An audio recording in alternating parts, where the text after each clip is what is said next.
Hello, everyone, and welcome to A Balanced Life with Dr. Jacquie. We're going to be continuing our conversation today related to autism spectrum disorder.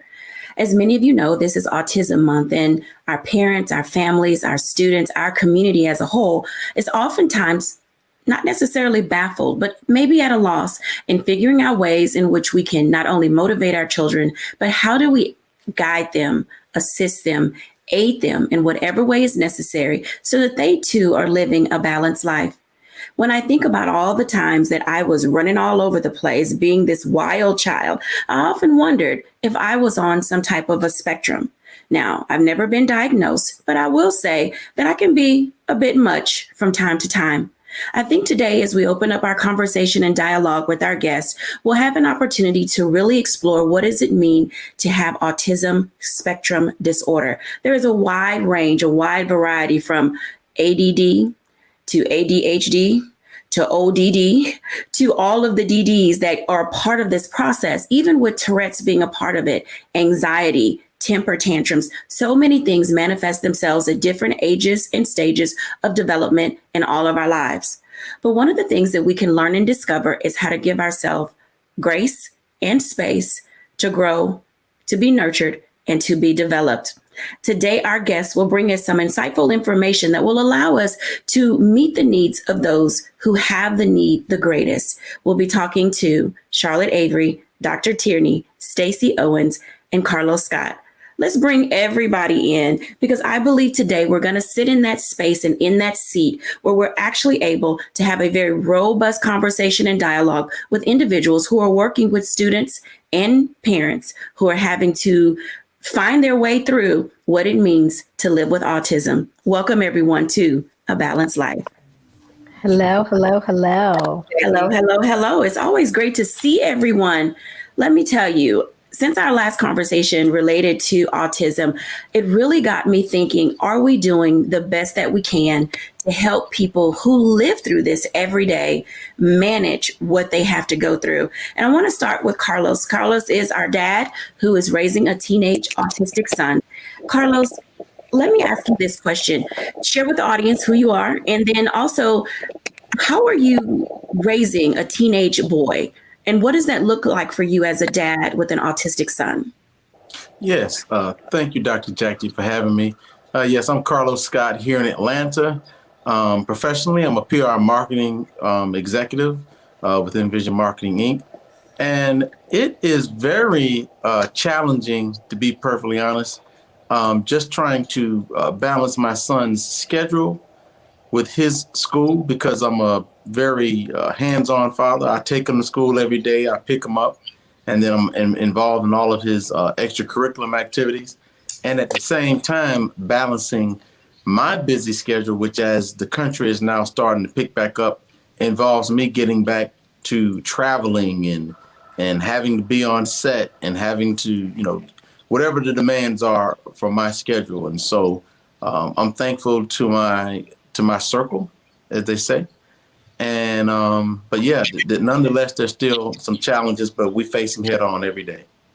So with your son growing and maturing, he's what age, 15, 16 now?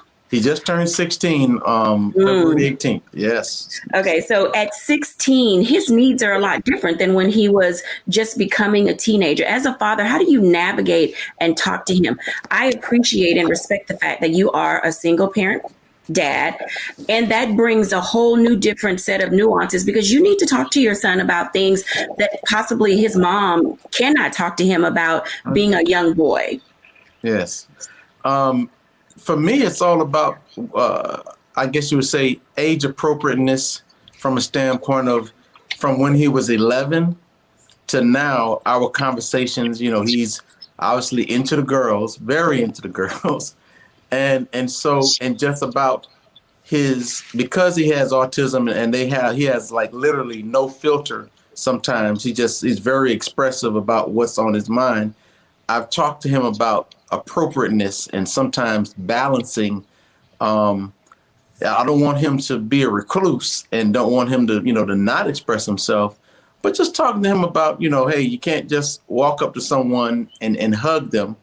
And, as you do dad or your relatives, It's just a simple hello, hi, I'm Isaiah. And so, and then other things, but it's all about as he's grown, our discussions have progressed, if you will. I like what you say about as he has grown, because it means you're very attentive to who he is and what his needs are. Now, Charlotte Avery, as a mom, and you're raising girls and boys, whether your children are faced with autism, one of the things that I like about you is that you teach your children how to respect all people. Can you talk to us a little bit about what it looks like in the Avery home when you're teaching your children how to work with others who are differently abled, or to be their friends and to champion them when they're being bullied or being ostracized? Yes, and that is a really great question. And so, we really, teach our children to treat each other, treat people the way that they want to be treated. And so one of the, I'm like the queen of acronyms. And so one of the acronyms that I use with my children, when it deals with people, when they're dealing with people with differences, I use the acronym of CARE. The C is for consider the other person. And if there are things that you don't know, then the A is ask. Ask that person, about themselves or what you can do for them. And the R is try to relate to who they are and their situation. And then one of the other things that, one of the best things that we can all do that I teach my children is the E, and that's to educate yourself on what is going on in somebody's life. So if somebody says that they're autistic, then what I do is I tell my children, I say, well, look that up. Let's look up autism, and let's educate ourselves on what it means for a person to have autism, or any special need for that matter. Right. I thank you for sharing that, because it's often lost. We have a tendency to, I want to phrase this correctly because I don't want y'all atting me. I don't want y'all texting me. I don't want y'all saying that I said the inappropriate thing. But I will say this, when it comes to how others raise their children, teaching children how to be, as Carlos said, appropriate, how to use the correct words, how to identify and engage a child who is different can mean a lot to an individual who is in such a big school, a wide space, in navigating their own situation and circumstances. Dr. Tierney, now you work with adults and young people. How are you helping others find that space to cope with what they face, especially when you learn for the first time that your child is not going to be all your hopes, plans, and dreams, and you have to totally shift your mindset and now settle into what your reality is in raising a child? Mm-hmm. Absolutely. Well, in being a Christian-based coach, I always walk my clients right back to the word, and it just really comes down to the fact that God knows our plans, knows the plans. We don't always know exactly how God is moving, in the spaces that he invites us to, so while we may have had our expectation, that doesn't mean that things that are even more beautiful or even more blessed won't manifest. It may just come in a different package than what we were expecting. Often when you think about some of your biggest blessings, it often comes wrapped in a package that might look like a burden. It might look like something that is painful or unexpected. So the first thing that I do is help my clients to take the blinders off and say, hey, this might suck right now. It might not have come in the way that you ideally wanted it to. But that doesn't mean that it's still not good. That doesn't mean that Romans 8:28, all things work together for, our good, of those who love him and who are called, So the fact that you are the mother, the father, the auntie, the grandma, because it's not just, mom and dad, it takes a village, So if that child or that teenager is in your village, that means you have been called in some way to love, support, encourage, and be there for them, even if it may look a little different, than what we anticipated. I am so loving this conversation. And when we come back after the break, we're going to talk a little bit about a day in the life. Let me just tell you, life doesn't have to be perfect to be wonderful. When we come back after the break.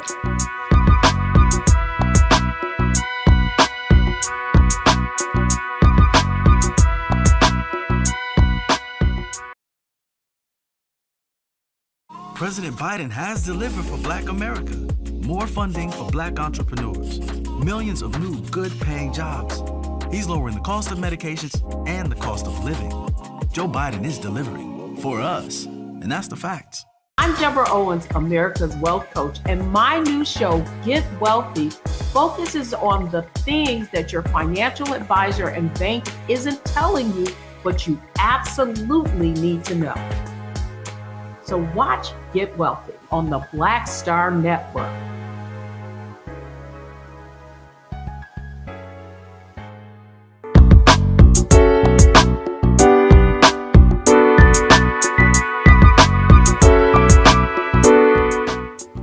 Welcome back, everyone, to A Balanced Life. And we're having such a stimulating conversation with Carlos, Charlotte, and Dr. Tierney. We are talking all things autism spectrum disorder, because everyone is special and is in a space where they require love and desire love and want to be loved. And it's up to us as adults to set the tone, to give the narrative, to lay out the framework, if you will, for how our children view life and other people. Let me just tell you, in the day and times in which we live, being socially awkward is a way of life. All of us have been and are going through this pandemic. But for those who are diagnosed, it often gives us that space to say, let's really champion those individuals who need that extra push. Let's champion those parents who need someone to come alongside them and be in that space. And let's make certain that we are giving the respect and care that each person is due. I want to talk now for just a moment to Charlotte and engage her a little bit more. Charlotte, before we, went out for break, was sharing with us her acronym as it related to care. And you said something that was very important, which was your A, which was ask.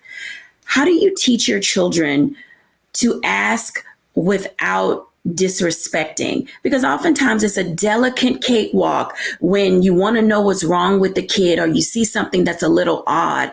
How do you teach your children to show the respect in the asking, whether it's the child or the adult? So, people say it's not what you say, it's how you say it. And, I have some children who are very straightforward. And so it's something that I have to work on with them, with a few of my children often.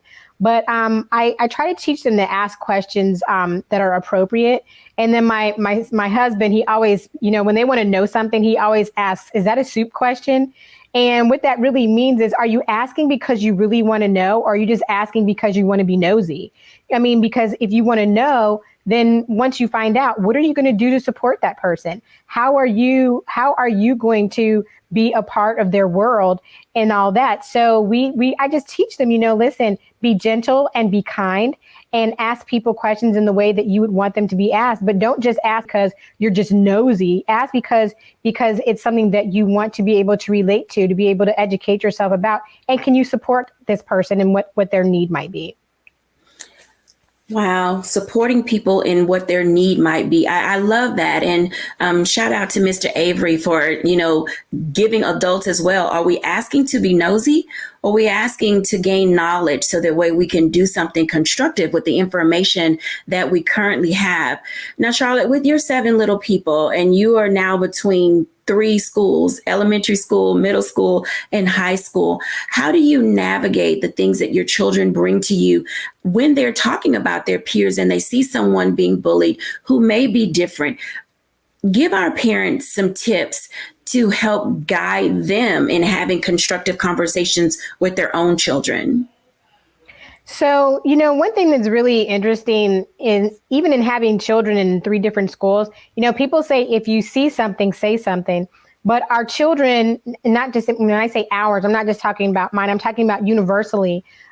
Children are not always apt to say something when they see something. And so, when my children see somebody being bullied, I tell them, it's not your job to break up a fight, but if there's an administrator or somebody close by, then tell them.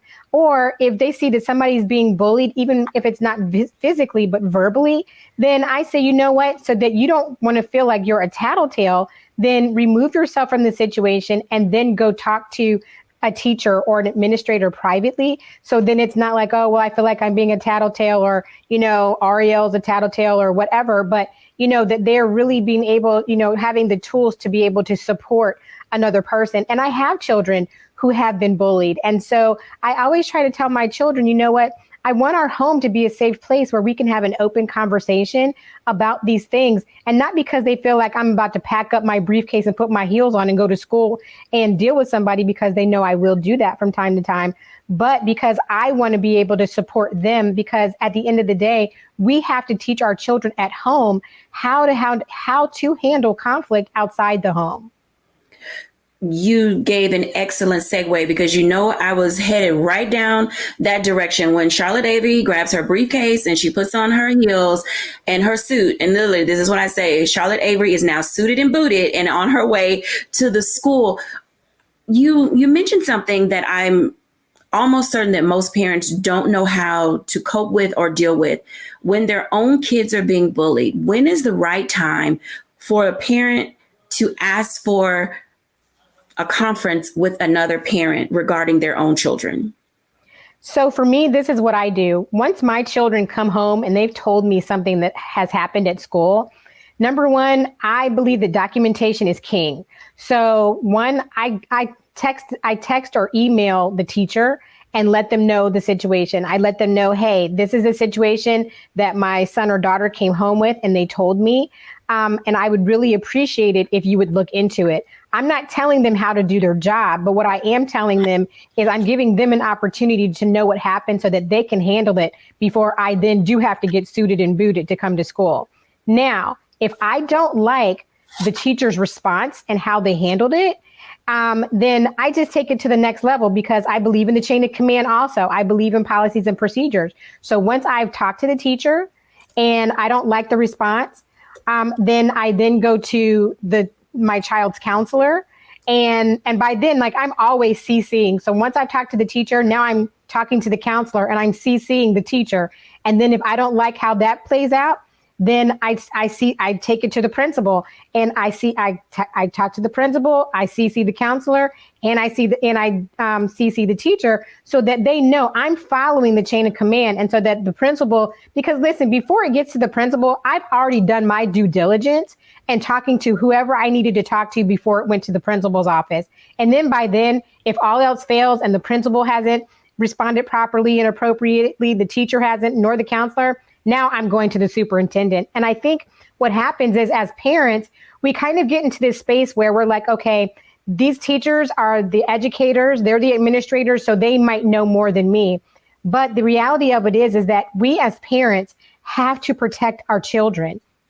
So we also have to know that there are proper ways and proper channels to do that, because as a parent, it's easy to get caught up in the emotion that somebody did or said something to my child or what have you. At that point, you really have to stop and pray. You have to take space and you have to say, okay, God, how do you want me to handle this in a proper and appropriate situation, so that I know that I'm not just using emotion, but I'm dealing with the facts? Because at the end of the day, it's not about the emotion of the situation, it's the facts about the situation. And knowing the school's policies and procedures on all things bullying, because schools have codes of conduct. They have, all these different things in place. And so you have to be able to do your research and know what you're getting into before you take that step to say, I'm coming to school. By the time I come to school, I've already done my due diligence. So it's on and popping.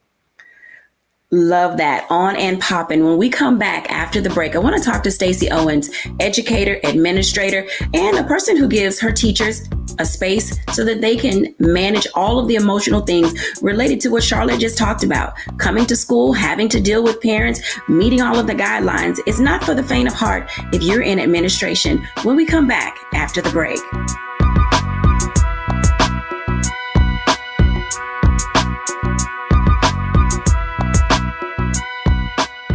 Pull up a chair, take your seat. The Black Tape with me, Dr. Greg Carr, here on the Black Star Network. Every week, we'll take a deeper dive into the world we're living in. Join the conversation only on the Black Star Network.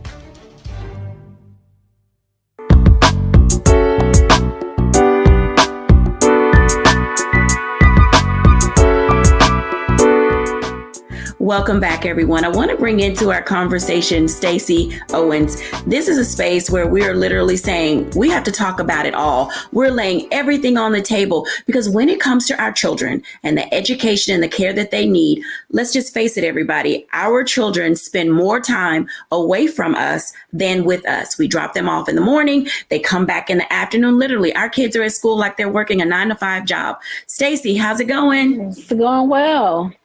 Good to see you again. Let me tell you, you are, for me, one of the most respected voices in this space because the work that you do with parents, with your own teachers, and with your kids at your school, sometimes I want to say it's revolutionary because not all districts think about it or talk about it or are doing it, especially as a charter.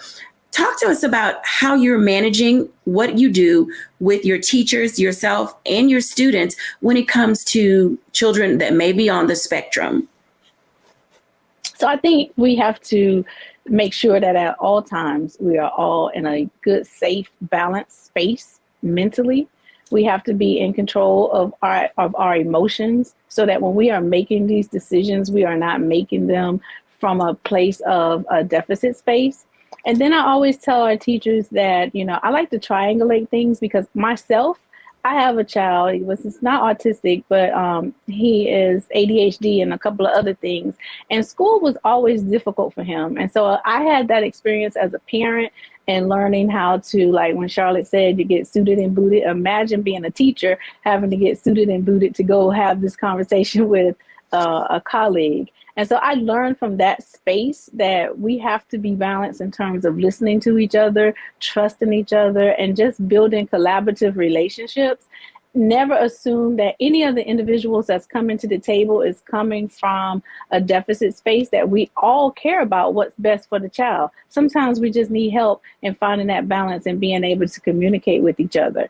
And so I spent a lot of time making sure my teachers work from that space and trusting and building relationships with the parents and vice versa. Because it takes all three parties, the parent, the teacher, and the student, to come together and be on the same page. So if you can balance that, it makes it so much more efficient for the well-being of the student. When you think about the well-being of your students, now you mentioned coming from a deficit, and I want to highlight that word because oftentimes there's bias attached to it. And there are also microaggressions when things are said, oh, they come from such and such neighborhood. Oh, their parents aren't married. Oh, they live with their grandparents. Oh, the kind of work that she does. And so oftentimes the bias that's attached to that, Stacey, is that a deficit that should come into play when communication? Because can the child get what they need if the leader is biased about the individual that is taking care of the child? We cannot have bias as part of the conversation. We have to have an awareness that we all carry some certain biases within us. So when I say we can't come from a space of deficit, it means that we have to think about what is good for the student, regardless of what the student brings to the table. It doesn't matter if you're from a single family home. It doesn't matter if you're in a poverty state. It doesn't matter. We're here for teaching and learning for all students. So it's one thing to have in our toolbox that information, but we cannot let that information be used in a way where it starts defining for us what kids can and cannot do. I've had some amazing students who were autistic, ADHD, whatever label that was given to them. And as long as we operated from the space that if we give them the support and the materials and the resources that they need, they can do just as well as other students at their ability level. So we have to treat all kids like they can learn and put systems and procedures and conversations in places that will operate for looking at each child as their unique self and then pulling out what's good within them. When we talked to you a few weeks ago, you mentioned your own teachers having this space where they can go and have emotional wellness. When dealing with students who are different able, does that take more out of them as an individual? And how resilient do you find your teachers to be when they have to go from different levels of students' abilities in order to make the class effective for everyone? It can be challenging if the teacher is not aware of her triggers or his triggers, or if the teacher is not aware of his or her biases. And so we spend a lot of time dealing with teacher as a self, because teachers are human. And so they come with themselves to the table. We deal with bettering you, because the better that you are, the better you'll be for the students that you serve. And then, yes, we do have a reset room, because I have a lot of high trauma students in my facility. And so I'm always telling my teachers, if you don't have your traumas worked out and you work in a high trauma population, it will make your traumas boil over. So we create a safe space for teachers to communicate what they're going through. I never tell a teacher to leave your issues or your traumas or your problems at the door, because that's not a true statement. You're going to carry it wherever you go. I just want you to carry it well. So as you're working with the students, you're not putting your hurts or your traumas into them, and you're not assuming theirs. So as we work with the special needs population or any population, the stronger you are as an individual, the more you can serve the individuals that you work with. And then we have the reset room, we have workout rooms, we have things like that in place, so that if you're feeling stressed, if you're feeling out of balance, then on your planning time, go to the reset room and reset yourself. So when you come back after your break, we can continue to do great things with children. Continue to do great things for children. I want Carlos to come into this conversation for a moment, because the dialogue, now I know that this is true, so y'all might prove me wrong in a few minutes, but let me just ask this. The conversations that teachers and administrators have with dads, is that different in the conversations that teachers and administrators have with moms? And then specifically for you, Carlos, do you approach male teachers and female teachers differently when you're dealing with your child concerns related to school? For me, to be perfectly honest, no.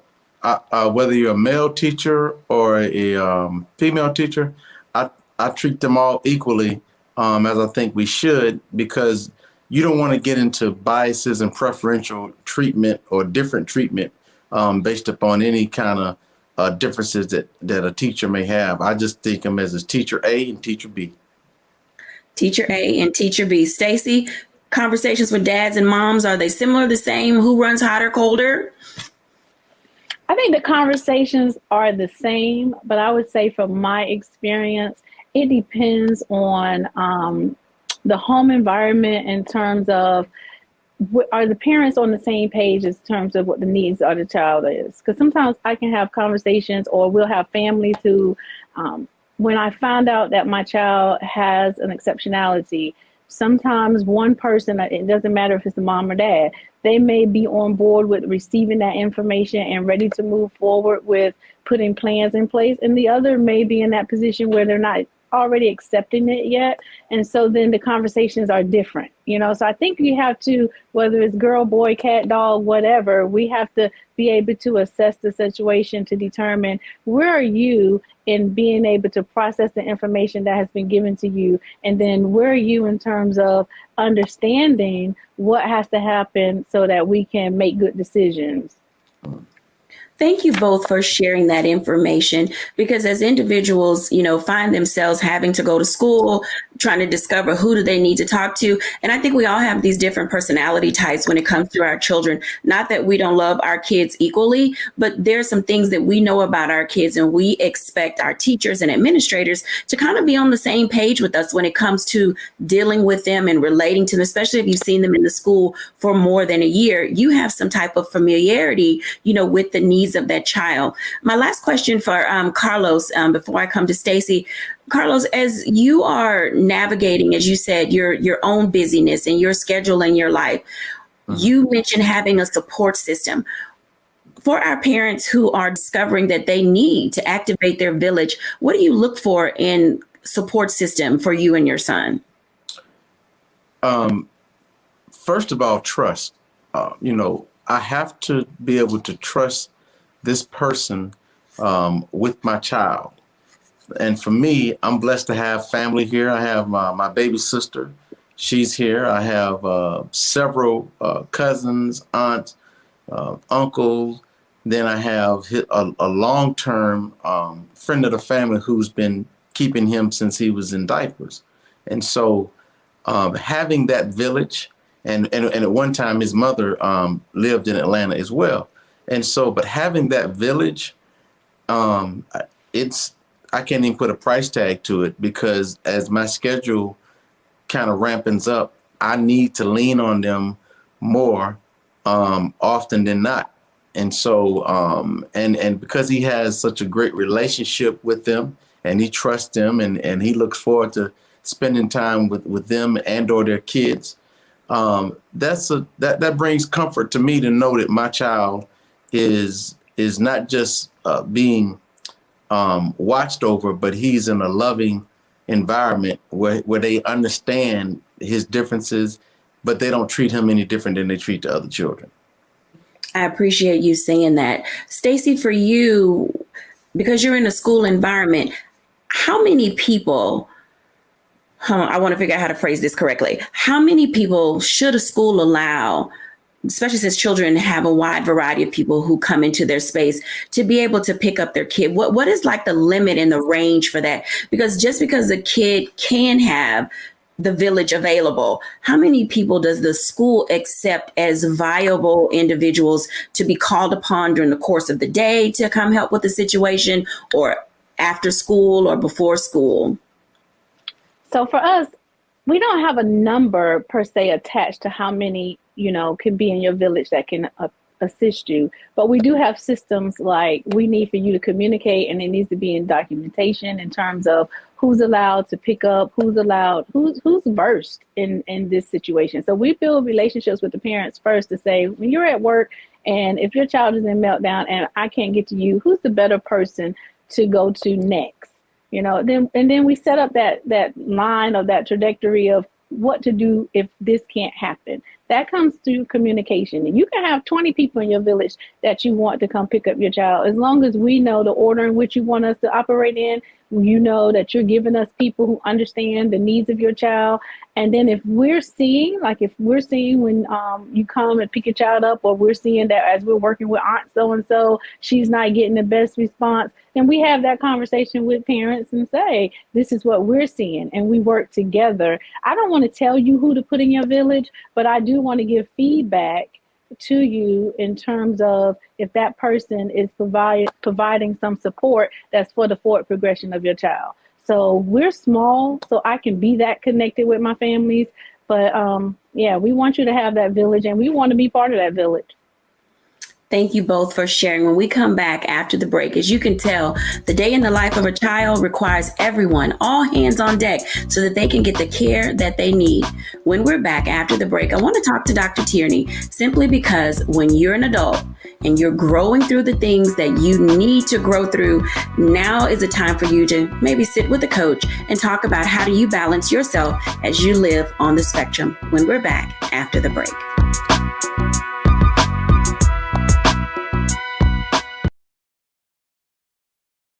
On his first day in office, with the country in crisis, President Biden got to work for us. Cutting Black child poverty in half, more money for Black entrepreneurs, millions of new, good-paying jobs. He's lowered the cost of living and prescription drugs. But there's more to do. He gets it, because we all deserve dignity, safety, respect, and a chance to do more than just get by, but to get ahead. I'm Joe Biden, and I approve this message.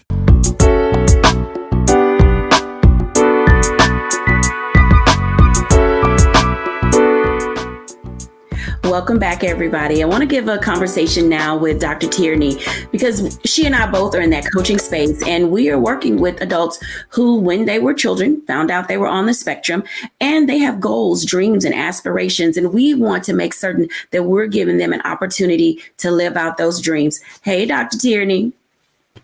Hey, Dr. Jacquie. How's it going? Great. It's going great. Great conversations. Amazing. Yeah, this conversation has me really thinking about our clients and the people that we work with on a regular basis. And I know that you've been a college professor and you work in that space. And then even as a coach, how do you navigate the young adult that is in that autism spectrum disorder space? Well, one of the things that I try to do just kind of out the gate for my clients that are, on the spectrum is to encourage them. And like Miss Owens was just saying, once the school has really supported that student, to make sure that they know that they can accomplish anything that they want to, they're not limited, so making sure that that encouragement, is there, and also helping them to continue to understand that not everyone understands what their needs are, and so helping them to kind of navigate those situations, because once these children grow up, they are now in the workplace, and so helping them to navigate those office cultures, or if they're going to grad school, some of the campus, cultures that they may encounter, to know that some people don't always understand what autism is, or how what that looks like, so helping them to be advocates for themselves in the same way that their parents or the schools were advocates for them when they were children. Advocacy, that's one of my favorite A words, because it gives us the ability to really explore how do you not only advocate for yourself, but then have people around you who can advocate for you as well. Now, we both come out of the higher ed academic background, and it allows us to really speak to this particular issue for parents who are out there who are saying, my kid is getting ready to go to college, and I've always been there for them. I have been their sounding board, their voice of reason, but now I need to go to campus. I need to really see, now this is tricky. I'm gonna say that this is tricky because usually when a child turns 18, some laws are enacted where a child is not able to, have their parent involved. So parents want to make certain that they're talking to the dean of students, they're talking to student government, that they have rapport with the college vice president and probably the chair of those departments, so that way somebody knows what's happening with the child. In your work on leveling up, you said something very key, that children or young adults learning how to advocate for themselves. When you think of what advocacy looks like, and you're already socially awkward, you don't, talk eye to eye, you walk with your head down, how do you assist a young adult with being able to build confidence as they're growing in their life? Well, it begins with their own inner dialogue with themselves. So when they don't see that wherever they fall on the spectrum, when they don't see that as a hindrance, when they don't see it as a crutch, when they don't see it as a roadblock that says, okay, I can or I won't, instead they see that as just, I'm just different. I can do anything. I can accomplish all of the things that I want to accomplish. My dreams can come true. When they have that inner self-talk, then it impacts the way that they show up, so yeah, there may be some socially awkward things, or as Carlos just mentioned, his son right now has no filter, so there may be things that, are said, but when they have that inner confidence, it changes, how they interact with, others, even all the way to the point of being able to say, hey, I have autism. So these are some of the things that you might see, when they are meeting their new roommates, for the first time, or when they've been assigned to a group project, for the first time in their college course, being able to not just advocate for themselves, but also educate those that are around them, because oftentimes when we educate those that are around us, then we'll immediately get that compassion and that empathy and that sympathy that, that we need. So that's a piece that I encourage my clients to do, because mom and dad won't always be there, anymore to do it. On the flip side, in working with my clients who are not, on the spectrum, or do not have, relatives or children that are on the spectrum, sometimes in our conversations when, they may tell me about that quirky, coworker, or, the different things that they see, I try to make that a teachable moment, to say, hey, kindness is always in order. We don't know what that, coworker may be going through. They may, fall on the spectrum. So it's always nice to give that person patience. It's always nice to show them support and encourage them, or, take a second, even if they blurted out something that wasn't necessarily in line with the culture of the company, take a moment to try to understand them, because just that little moment of just understanding them may go a long way, in terms of understanding what they're dealing with. And you may end up forging a relationship that you didn't even expect, when we take away those labels or stop calling him crazy or her weird or, just easily labeling someone, but just taking that second to understand them. So I try to work with my clients on both sides, those that are on the spectrum and those that are not on the spectrum, but maybe interacting with people on the spectrum, to really, really talk about that advocacy piece, that, just being patient and always just encouraging one another. Having these nurturing environments give us that space to really identify and understand what's going on, not only in our lives, but the lives of other people. I want to bring Charlotte Avery in for just a second to have this conversation with us, because, as we're growing and we're maturing and, Charlotte, you're getting ready to cut some apron strings and sending your son, off to college. How have you helped him grow and mature, and being able to feel confident, feel responsible for his own life as he gets into that space, and then also being an advocate for others that he may meet in his sport and athletics?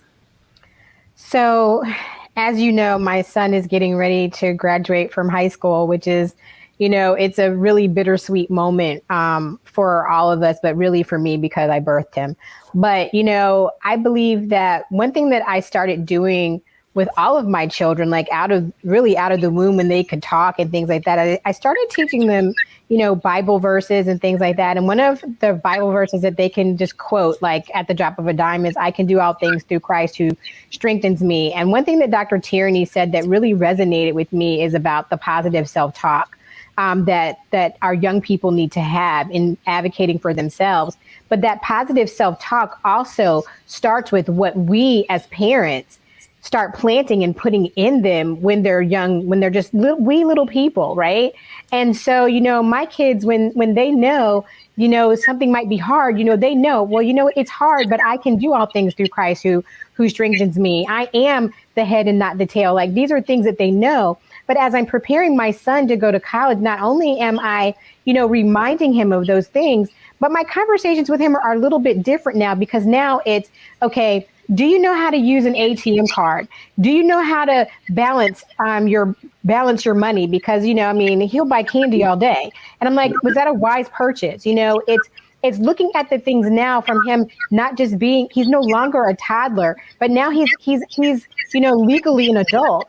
So it's making sure that I'm having the right conversation so that when he leaves our house, that he is confident in knowing not only can he do all things, but he can study hard. And also, too, I'm not only raising my son, when he was born, he was a baby and then he was a toddler, but I knew that he wasn't always going to be a boy. Now he's turning into a man. So, in making right choices and wise decisions, it's also about not only the decisions that he's making for himself, but what those decisions look like and how they will impact another person if God blesses him to be a husband and a father and all of those different things. So the conversations that I'm starting to have with him now are still some of the same conversations that I had with him before, but those conversations have ramped up now because I feel like I'm kind of grasping for straws and air, because I want to make sure that I know within myself that I have sown everything into him that I was supposed to give to him before he leaves the house. It doesn't mean that I'll get it right, but I have to know within myself that I've done that. And so my husband and I, we try to have these conversations with all of our children about their self-worth and all of these things. But even my son, he's had times on the basketball court where a coach has, made one of his teammates feel some kind of way about themselves. And he'll pull them to the side and be like, hey, you don't have to accept that. You don't have to take that. And you don't have to believe, what this coach or teacher said about you. And then he'll quote Bible verses back to them saying, hey, do you know about this scripture? You can do all things through Christ. And and my children are really good advocates for their peers. And so I really, really love that.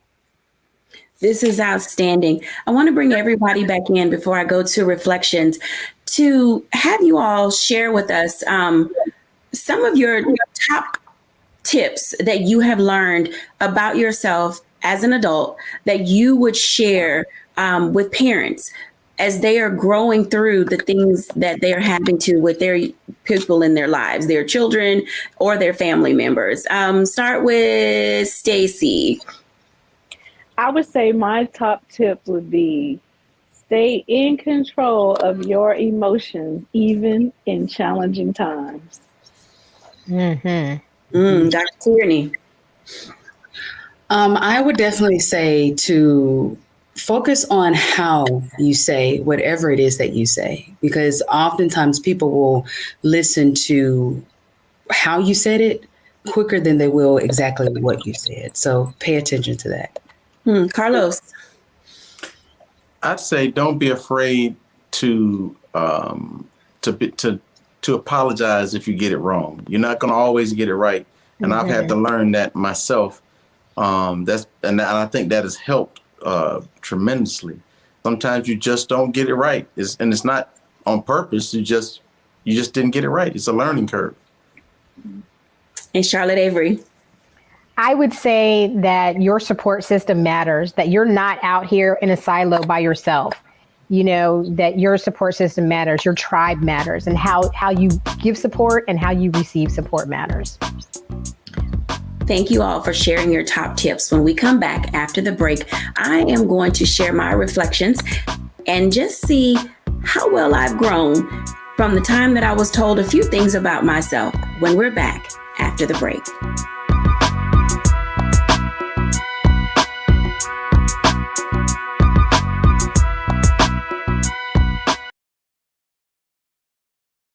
President Biden has delivered for Black America. More funding for Black entrepreneurs. Millions of new good-paying jobs. He's lowering the cost of medications and the cost of living. Joe Biden is delivering for us, and that's the facts. I'm Faraji Muhammad, live from LA. And this is The Culture. The Culture is a two-way conversation. You and me. We talk about the stories, politics, the good, the bad, and the downright ugly. So join our community every day at 3 p.m. Eastern and let your voice be heard. Hey, we're all in this together. So let's talk about it and see what kind of trouble we can get into. It's The Culture. Weekdays at 3, only on the Black Star Network. It's time to be smart. Roland Martin's doing this every day. Oh, no punching! Thank you, Roland Martin, for always giving voice to the issues. Look for Roland Martin in the whirlwind, to quote Marcus Garvey again. The video looks phenomenal, so I'm really excited to see it on my big screen. Support this man, Black Media. He makes sure that our stories are told. See, there's a difference between Black Star Network and Black-owned media and something like CNN. I got to defer to the brilliance of Dr. Carr and to the brilliance of the Black Star Network. I am rolling with Roland all the way. Honored to be on a show that you own. A Black man owns the show. Folks, Black Star Network is here. I'm real revolutionary right now. Roland was amazing on there. Hey, Black, I love y'all. I can't commend you enough about this platform that you've created for us to be able to share who we are, what we're doing in the world, and the impact that we're having. Let's be smart. Bring your eyeballs home. You can't be Black-owned media and be scared. You dig?